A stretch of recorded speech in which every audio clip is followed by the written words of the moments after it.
That's all trip இது ஒரு auto மற்றும் கேப் புக்கிங் ஆப். சின்ன டவுன்களுக்கு விசேஷம், கோயில், குளம்னு டூர் போறவங்க ஆட்டோ கேப் கிடைக்காம ரொம்ப கஷ்டப்படுவாங்க. அவங்களுக்கு இந்த ஆப் ரொம்ப பிரயோஜனமா இருக்கும். கீழே டிஸ்கிரிப்ஷன்ல இருக்க லிங்கை கிளிக் பண்ணி தட்ஸ் ஆல் ட்ரிப்பை டவுன்லோட் பண்ணிக்கோங்க.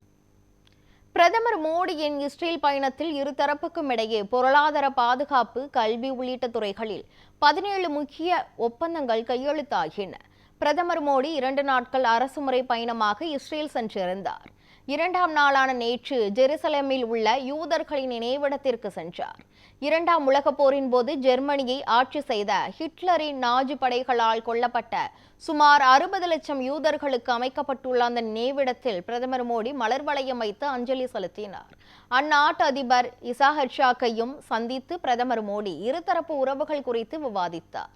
அதனைத் தொடர்ந்து பிரதமர் மோடி மற்றும் இஸ்ரேல் பிரதமர் நெதன்யாகு முன்னிலையில் செயற்கை நுண்ணறிவு, பொருளாதாரம், விண்வெளி பாதுகாப்பு, விவசாயம், கல்வி, வணிகம் உள்ளிட்ட 17 முக்கிய ஒப்பந்தங்கள் கையெழுத்தாகின. அதன் பின்னர் இஸ்ரேல் பிரதமருடன் கூட்டாக செய்தியாளர்களை சந்தித்த பிரதமர் மோடி இருதரப்பும் பரஸ்பரம் பயன்பெறும் வகையில் தடையற்ற வர்த்தக ஒப்பந்தத்திற்கு விரைவில் முழு வடிவம் கொடுக்கப்படும் என்றும் தெரிவித்தார்.